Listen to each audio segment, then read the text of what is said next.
Alvim, arquiteta e urbanista, professora na Faculdade de Arquitetura e Urbanismo Mackenzie e atual diretora. Atuo na docência em Arquitetura e Urbanismo desde 1991 e sempre trabalhei nesse campo de conhecimento, principalmente na área de urbanismo, tanto na área da docência quanto na área profissional. Na área profissional trabalhei em temas ligados à mobilidade e às questões ligadas a meio ambiente e área de mananciais. Na docência, o percurso tem sido mais constante, mais contínuo, e exerço o cargo de gestão desde 2008, quando assumi na Faculdade de Arquitetura e Urbanismo a função de coordenadora de pesquisa na gestão da professora Nádia Somec. Na sequência, fui coordenadora de pós-graduação na gestão do professor Walter Caldana, atuei como coordenadora geral de pós-graduação dos programas de pós-graduação da UPM e fui eleita recentemente como diretora da Faculdade de Arquitetura e Urbanismo. O desafio de trabalhar numa Faculdade de Arquitetura e Urbanismo é muito interessante e, ao mesmo tempo, muito instigante. Por quê? Porque a escola, a Faculdade de Arquitetura e Urbanismo, ela é composta por uma predominância de professores. Então, hoje a gente tem, se não me engano, no máximo 60 mulheres do conjunto de 200 professores, 60, 70 mulheres no máximo. E do outro lado, nós temos mais ou menos 80% do público feminino estudando arquitetura e urbanismo.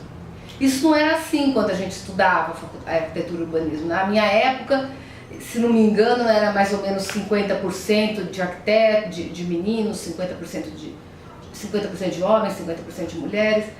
E isso, hoje em dia, o papel da mulher na escola, na Faculdade de Arquitetura, vem crescendo. A Mackenzie é a primeira faculdade de arquitetura do estado de São Paulo, a segunda faculdade de arquitetura do país, e porque a predominância é, de fato, de um público de professores, homens. Tem vários motivos, acho que não vale a pena a gente investigar isso, mas talvez um dos principais motivos é porque até os anos 60 e 70, a profissão do arquiteto urbanista era uma profissão essencialmente masculina. E ela veio se transformando principalmente a partir dos anos 70, onde as mulheres passaram a procurar mais essa formação. Lembro que recentemente a gente organizou um livro a respeito da escola da Faculdade de Arquitetura e Urbanismo Mackenzie, e a professora Helena Merege mostrou uma fotografia que está inclusive publicada no livro, onde a primeira turma, que ela se formou em 66, apareceu de 60 alunos, 13 mulheres. Era a primeira vez que a mulher, de fato, aparecia de uma forma, o conjunto de mulheres aparecia de uma forma mais marcante, mas não predominante. Então, esses desafios são desafios interessantes, mas eu nunca parei, de fato, e me perguntei por que, se eu sou mulher que trabalho num lugar que tem muitos homens. Não, acho que isso para mim nunca fez muita diferença, porque o respeito e a amizade que a gente tem entre todos na escola sempre foi muito de igual para igual, sempre foi um espaço muito amigável. Por outro lado, ao assumir cargos de gestão, eu me deparei com algumas questões importantes, assim, como mulher. Muitas vezes eu estou em várias reuniões, eu me deparo com um conjunto de uma maioria de homens, porque isso é muito comum nas cadeiras de gestores, não só da Universidade Mackenzie, mas eu acho que isso é comum em vários locais. E muitas vezes essa discussão é uma discussão em que as mulheres, elas conseguem, com uma certa habilidade e sabedoria, mostrar determinados argumentos num debate que muitas vezes não é desigual, é um debate igual. Eu acho que isso é importante, acho que não existe mais ao mesmo tempo que existe essas diferenças, eu acho que cada vez mais isso está no campo, principalmente nós, professores universitários, estamos trabalhando num contexto mais de igual e com muito respeito. Isso acho que é importante. mas na prática profissional não necessariamente isso acontece, principalmente em determinadas outras profissões. Me chama a atenção um trabalho que a gente fez com os alunos na faculdade em 2012, junto com a Secretaria de Habitação. A gente fez um projeto fantástico com a Secretaria de Habitação, com a arquiteta Elizabeth França, que era a secretária adjunto na SEAB. E ela nos convidou, ela fazia doutorado aqui, tinha terminado o doutorado aqui acho que em 2009, 2010, mas sempre tivemos uma proximidade muito grande por ela incentivar muito os seus funcionários a fazerem mestrado e doutorado. E lembro que a gente fez um trabalho muito legal, que foi a Jornada da Habitação. O que foi a Jornada da Habitação? Eu e um conjunto de professores, professor Luiz Guilherme, professora Maria Augusta, professora Denise Antonucci, na época a professora Viviane ainda era nossa aluna do mestrado, Débora do doutorado, nós organizamos um conjunto de alunos, se não me engano foram 35, 40 alunos, todo fim, uma vez por mês, nós visitávamos junto com a SEAB e equipe uma favela da cidade, onde a comunidade nos recebia para fazer debates, oficinas, discussões sobre as questões de urbanização de favelas, as questões da moradia, as questões das mulheres, as questões... E naquele evento, que é um evento que durou 6 meses, começamos pelo Jardim São Francisco, na Zona Leste, e terminamos na área central, nos cortiços. O papel das mulheres era um papel fundamental, não só na organização do evento, eu acho que isso é importante. Na prefeitura, o evento era liderado pela Beth França, mas por uma equipe de arquitetas e urbanistas que abraçaram este evento assim, de uma forma muito exemplar. A Vanessa Padiá, a Tereza Diniz, a Helena, vários outros, a Eliene, que hoje dá aula aqui, quer dizer.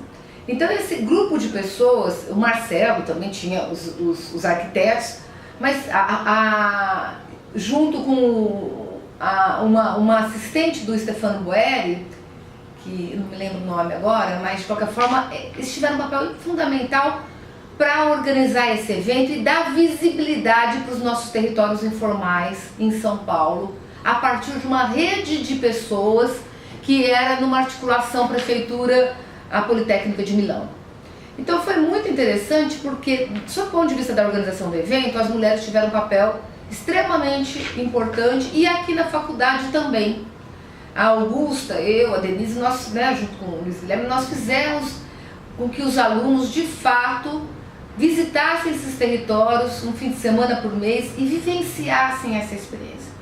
Mas a vivência desses territórios também foi interessante porque a gente pôde perceber o papel das mulheres e das crianças nesses territórios. Primeiro porque a comunidade se organizava para mostrar o que ela tinha de melhor. Desde o artesanato, as feiras, as comidas, e as mulheres tinham um papel fundamental na organização deste evento, sob o ponto de vista da comunidade. Como a comunidade vai receber esses especialistas que vieram, inclusive especialistas de outros lugares do mundo, de Medellín, de Xangai, de vários lugares do mundo, discutir cada um desses territórios. Então, essas mulheres se organizavam de uma maneira incrível, onde desde a comida, da culinária nordestina ou culinária de outras regiões do país, que acabavam sendo oferecidas para nós, ou o artesanato, e também as oficinas e as mesas de debate. Por exemplo, eu lembro que no Cantinho do Céu, numa das discussões, a líder comunitária, a dona Dalva, falou: por que nós nesse trecho temos urbanização e os nossos vizinhos, e aí a outra líder estava lá para discutir isso, não temos ainda a urbanização? Por que a urbanização não continua? Nós somos hoje uma referência para as outras comunidades. Então a condução desse debate também foi uma intensa participação das mulheres que atuam também nessas entidades da sociedade civil, nessas comunidades. Não que os homens não tivessem uma presença marcante. mas me chamou a atenção para uma presença feminina muito grande. Então este evento, de fato, ele foi muito importante porque foi um evento de extensão de 6 meses em que nós da Faculdade de Arquitetura e Urbanismo tiramos um proveito muito grande sobre, não só sobre a atuação nas práticas de território informal e a possibilidade de vivenciar isso, mas uma integração com um grupo incrível de pessoas, entre as quais predominavam as mulheres, que nos trouxeram desde as práticas culturais, as vivências e a forma também de trabalho que a própria Secretaria de Habitação e o Mackenzie conseguiu implementar naquele momento. E várias outras experiências. Eu acho que hoje na condição de diretora, eu me vejo assim num papel, eu sou a segunda diretora mulher da Faculdade de Arquitetura e Urbanismo. Numa trajetória, a Faculdade de Arquitetura e Urbanismo Mackenzie foi fundada em 1947 e só tiveram 2 mulheres diretoras, a professora Nádia Somé, que de 2007 a 2010, e eu agora a partir de 2016. Então, eu acho que para a Nádia, naquele momento, deve ter sido um desafio maior e também um aprendizado. Então ela abriu um terreno importante e eu me sinto privilegiada de estar aqui, porque o convívio com os alunos, por exemplo, o que a gente tem hoje na escola, um movimento feminino muito crescente. O coletivo Zarra, né, que é um coletivo que se instalou a partir de uma discussão sobre as questões de preconceito, hoje, na verdade, atua no sentido de trabalhar a valorização das mulheres e do feminino na escola de arquitetura e em outras ações, não necessariamente mais a partir das discussões de preconceitos. Então, está se alterando essa discussão. Eu acho que esse é um momento que a gente precisa pensar, a questão da valorização do gênero nessa discussão e não necessariamente uma disputa. Eu acho que isso a gente precisa aprender, porque eu não acho que tem disputas. Eu acho que nós mulheres temos capacidade de liderar, nós mulheres temos capacidade de trabalho, somos mães, somos donas de casa, ou seja, conseguimos, mas também os homens fazem isso. Os homens hoje são pais presentes, são donos de casa e são profissionais como sempre foram. Quer dizer, eu acho que isso, na verdade, essa discussão, né, do gênero, ela é uma discussão que, na minha opinião, ela precisa ser cada vez mais valorizada e trabalhada no sentido de se perceber as especificidades de cada um, mas nas suas delicadezas, mas também as aproximações, porque isso para nós é fundamental. Então, hoje os salários das mulheres, muitas mulheres ganham menos ainda do que os homens, existe uma diferença, a gente sabe disso, isso não ocorre na universidade, de certa forma, eu acho que isso é por isso que a gente não percebe essas diferenças. Nós somos privilegiados, nós professores universitários nesse campo, principalmente numa escola, numa universidade que eu acho que é muito plural, né? Mas eu acho que isso acontece em outras universidades, não a questão de salário, mas acontece as questões de diferenças e de preconceitos. Mas as questões salariais, elas hoje acontecem de diferenças grandes, principalmente em áreas sociais menos abastadas, né? Por exemplo, a gente sabe que muitas vezes na periferia uma mulher é chefe de família, aliás, hoje cada vez mais as mulheres são chefes de família, e elas têm um salário muitas vezes inferior ao que um homem poderia conseguir. Então isso eu acho que é uma questão que de fato a gente precisa difundir, trabalhar, discutir para que isso seja cada vez mais minimizado. Mas na minha experiência profissional eu acho que eu sempre fui muito feliz em encontrar espaços plurais em que eu pudesse ter uma atuação importante como mulher e como profissional, independente do gênero. Quer dizer, eu sou uma profissional, sou uma arquiteta e uma urbanista, onde eu posso atuar na área de projeto, onde eu posso atuar como professora universitária, como pesquisadora, e eu acho que esse respeito de nos receber sempre de uma maneira muito equilibrada e ao mesmo tempo de valorização do nosso papel, Eu sempre senti e nunca achei que fosse um problema ser mulher neste cargo e estar à frente de uma escola hoje que tem 3.000 pessoas, mais ou menos. Então é uma enorme responsabilidade, eu acho que isso é importante. E eu fico muito feliz de poder estar contribuindo com pessoas como os meus colegas. A Faculdade de Arquitetura e Urbanismo Mackenzie sempre foi vista como uma escola de projeto.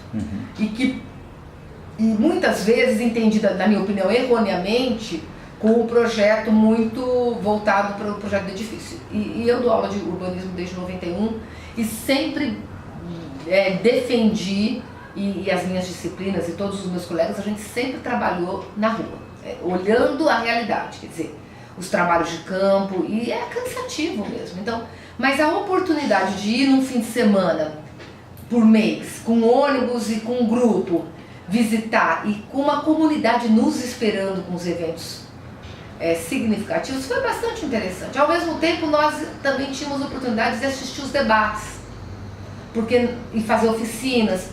E esse projeto foi um projeto que foi organizado em parceria com a Domus, inclusive com o Stefano Boeri, que estava na Politécnica, se não me engano, na Politécnica de Milão, não me lembro ao certo. E na época ele tinha uma assistente e a Loressa foi realmente o braço direito dele aqui. Ela organizou junto com as meninas da SEASA. Então a gente tinha na época a Vanessa Padiak, era minha mestranda e que era gestora, ela era coordenadora de Heliópolis. A Tereza Diniz, que era coordenadora de Paraisópolis. Não lembro quem estava em São Francisco. A Nani, a Elaine, a Helena Nozek, que hoje está aqui com a gente, elas estavam todas no Bambu Hall. Então a estratégia do projeto foi visitar um lugar em cada setor da cidade. Começamos pela Zona Leste, no São Francisco. Depois a gente foi para Paraisópolis, depois o Cantinho do Céu, Bambu Hall, Heliópolis. Heliópolis foi, e depois os cortiços no centro. Heliópolis foi fantástico, porque a orquestra sinfônica dos meninos, das crianças, a Orquestra Sinfônica Bacarelli, que é uma experiência incrível, é uma orquestra formada dentro de Heliópolis para capacitar as crianças e os adolescentes para a música. E eles nunca tinham se apresentado para a comunidade deles, num evento daquele porte. Uau. E eles se apresentaram naquele domingo. Foi lindo, lindo, lindo, lindo. Então, aquela comunidade assistindo aquele evento foi super bonito em Heliópolis. E na época, então foi assim, foi muito legal. E depois o centro, depois os cortiços, tal, mas de qualquer forma foi um evento muito interessante. E os alunos, a cada evento a gente tinha um tema.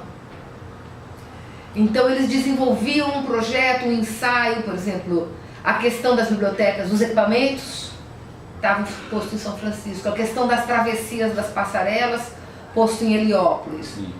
Agora, eu acho que um evento desse, a prefeitura ela tem um papel essencial, porque ao mesmo tempo você também, eu acho que tinha um duplo sentido, porque eles promoviam também o que a prefeitura estava fazendo na época, porque tinha um trabalho muito rico em relação à urbanização de favelas. Então, ao mesmo tempo que a gente vai e discute, faz os exercícios, há essa possibilidade de troca. A temática da primeira infância, ela sempre estava implícita, mas ela na verdade, ela não está tão... Agora ela está mais explícita, é o momento, são temas mais recentes. Naquela época, é lógico que a questão da criança estava colocada, por exemplo, no Bambu Hall. A questão da criança foi colocada ali a partir da escola, da possibilidade deles aprenderem a fazer horta, de como você trabalhar a questão da criança, de modo geral, como parte daquele ambiente, mas no sentido inclusive de capacitação, deles serem agentes de transformação. Então eu acho que isso estava muito colocado. No Cantinho do Céu, me chamou muito a atenção a relação das crianças com a água, porque o pessoal da prefeitura chegou de barco, muita gente. E eles têm uma relação com a água, porque antes o Cantinho do Céu era de costas para a água. E com o projeto de urbanização se ganha a água como parte do território. A água, ela é parte do cotidiano da vida das pessoas. Então as crianças ficavam todas ali na beira da água esperando, e era um dia de calor, então tinha gente nadando. Então as fotos são incríveis, e gente correndo e dançando. Então as crianças estavam muito presentes nessa coisa da brincadeira, da relação do espaço público. E nesses projetos também o que me chama muita atenção é a valorização dos espaços públicos. Foi uma onda de projetos de urbanização que a gente teve em São Paulo, e eu acho que no Rio de Janeiro também, o próprio Favela Bairro, que o espaço público é um espaço articulador, é um espaço promotor da urbanização. Você chega com a rede de água, com a rede de esgoto, você chega com toda a infraestrutura, mas se você não tem uma valorização do espaço público a partir da arquitetura, inclusive, a arquitetura dos espaços públicos, você não faz com que a população se aproprie daquele lugar. E aí o espaço público ele é importantíssimo para as crianças, porque é no espaço público que a criança vai poder andar de bicicleta direito. Porque se eu não tenho uma rua urbanizada, com uma área plana, eu não ando, eu posso, entendeu? É difícil, né? É no espaço público que a criança vai. Por exemplo, no Cantinho do Céu, eu acompanhei muito projeto lá também, eu acompanho até hoje as discussões. Me chama muita atenção, por exemplo, eu lembro quando, isso não foi foi na gestão ainda naquela época, mas não foi na época da jornada. Me lembrei da época que o pessoal da SEAB, junto com o Bodarino, que é o arquiteto, inaugurou um cinema no espaço público. E as crianças que nunca tinham ido ao cinema.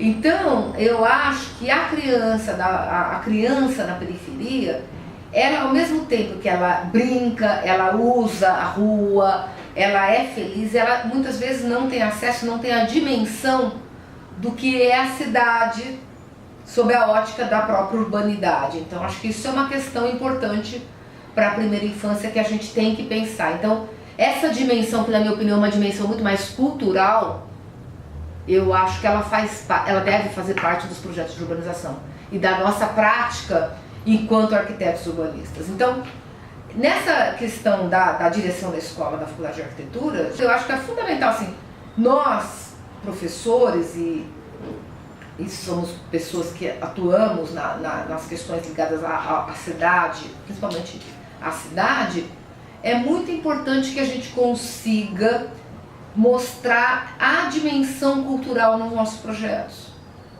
Acho que isso é importante. E saber que a questão da precariedade está presente e como nós vamos atuar frente a essas pré-existências. A gente não tem varinha de condão, né? Nós não somos arquitetos, não somos deuses. Arquitetos e arquitetas não vamos transformar o mundo. Mas eu acho que a gente tem capacidade de melhorar algumas coisas. Agora, essa melhora muitas vezes não é a melhora da melhor arquitetura do mundo ou da melhor construção do mundo.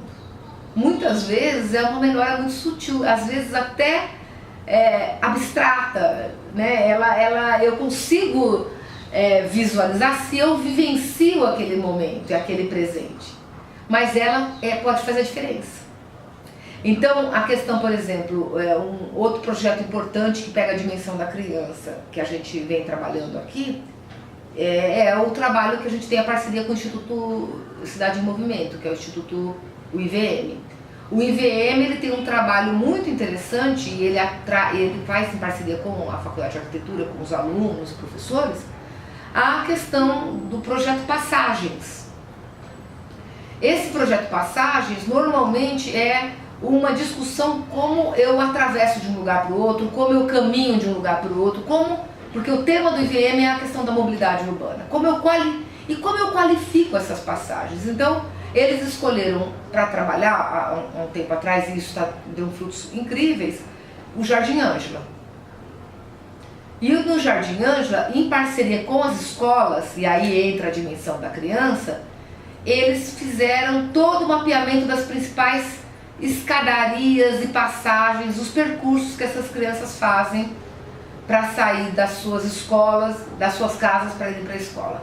Então entrou a Irene, entrou um monte de gente nesse projeto, teve a questão do caminho escolar, mas também teve a qualificação dessas passagens, como até um concurso que apareceu que foi lançado o resultado do concurso no início da Bienal, ainda nesse ano, com o timbre da própria Bienal de São Paulo, de Arquitetura de São Paulo. Então, e na discussão das passagens, a criança é fundamental. Não só a criança, o idoso, acho que tem outras questões que a gente tem que olhar. Hoje tem, né, a criança, o idoso, a pessoa com mobilidade reduzida, porque essas pessoas elas vão ter, na verdade, uma dificuldade muito grande de usar a cidade na sua plenitude. Como nós, arquitetos e arquitetas, podemos contribuir para melhorar a qualidade desses espaços, para que essas pessoas usem esses espaços na sua plenitude. Eu acho que essa é uma questão que a gente tem que trazer, a gente traz para a escola, cada vez mais, nas nossas pesquisas, nas nossas reflexões, nas nossas disciplinas. Então eu acho que isso é importante e a gente tem que estar trabalhando nesse sentido de fazer com que essa dimensão que é cultural, no fundo é mudar as práticas, inclusive, seja parte do projeto, do processo de projeto, né? Que é muito mais amplo do que só o desenho acabado, mas é um processo de projeto.